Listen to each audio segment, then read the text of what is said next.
So you feel like your English is pretty good, right? But you're ready to take it from just good to, well, truly great. In this explainer, we're going to do just that. We'll dive into two key areas to completely transform your writing and speaking, making your sentences sharper and your confidence soar. Let's get right into it.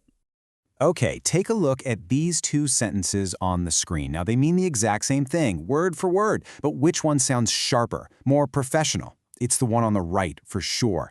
This tiny little change is a huge signal of advanced writing, and I'm about to show you exactly how you can master it.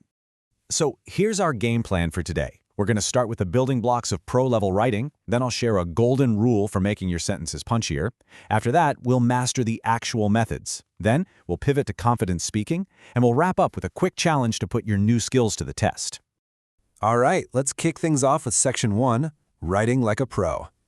Before we can start trimming down our sentences and making them more elegant, we first have to understand what we're working with, the fundamental pieces. And the key piece of the puzzle here is something called a relative clause. Now, don't let the grammar term scare you. Just think of it like a little descriptive backpack that you attach to a noun to give it more info. Like the car, that is red.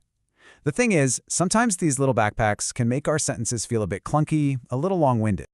And that brings us to Section 2, the golden rule. This right here is the core trick. Honestly, there is so much confusing information out there on the internet about when you can shorten these clauses, but this simple hack, it cuts right through all that noise and tells you exactly when it's okay to do it.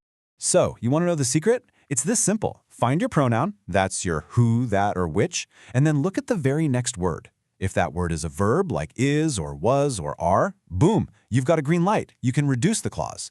But if that next word is another subject like I or they or she, nope. Stop right there. You cannot reduce it. It really is that simple. Now, let's bust a few common myths while we're at it.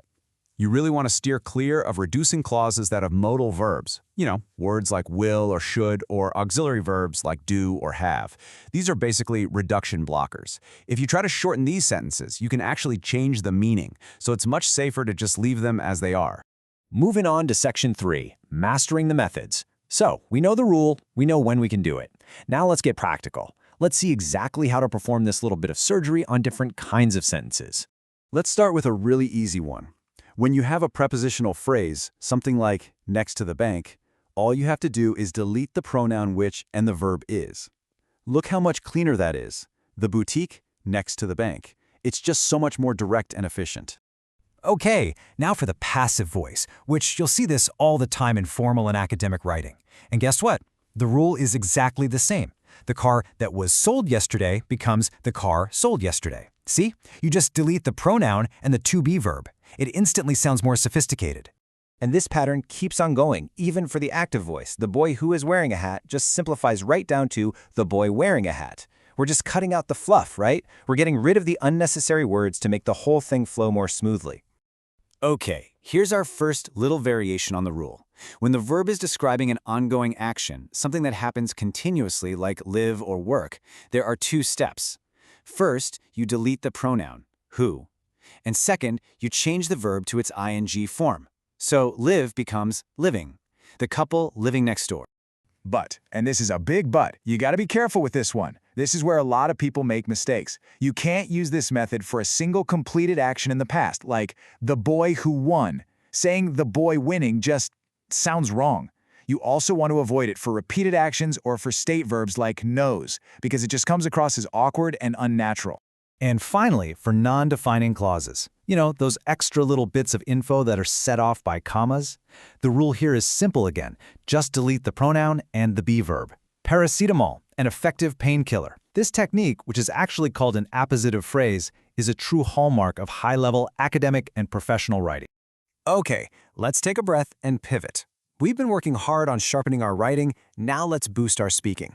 Section 4 is all about how to express your preferences like a native speaker, so we can move way beyond just saying I like or I want. Because, it's just like with grammar. The words you choose when you're speaking can completely change how people see you. Using the right phrase shows confidence, it shows fluency, so let's dive into a whole new toolkit of expressions. So here it is, your personal preference toolkit. Instead of just saying I prefer, try something like given the choice, I'd, or I'd go for. If you're super excited about something, say, "I'd jump at the chance to," and if you really, really don't want to do something, "You wouldn't catch me doing that" is so much stronger and more natural than "I don't want to." Using these will make your spoken English sound so much more expressive. And here we are, our final section, the final challenge. It's time to put everything we've just learned to the test with a few quick questions. But don't worry, this is just for fun, no pressure. Okay, first one up. Can you reduce this sentence? Or is it a trap? Pause and think about it for a second. Yes, you absolutely can. It's that past participle phrase. You just get rid of that word, leaving you with, "The assignments submitted on time have been marked." Nice one. All right, next one. How would you reduce this? This is that special case, remember, the one with the ongoing action verb. You delete who and you change work to working. So the answer is, people working remotely enjoy more flexibility. Okay, last one.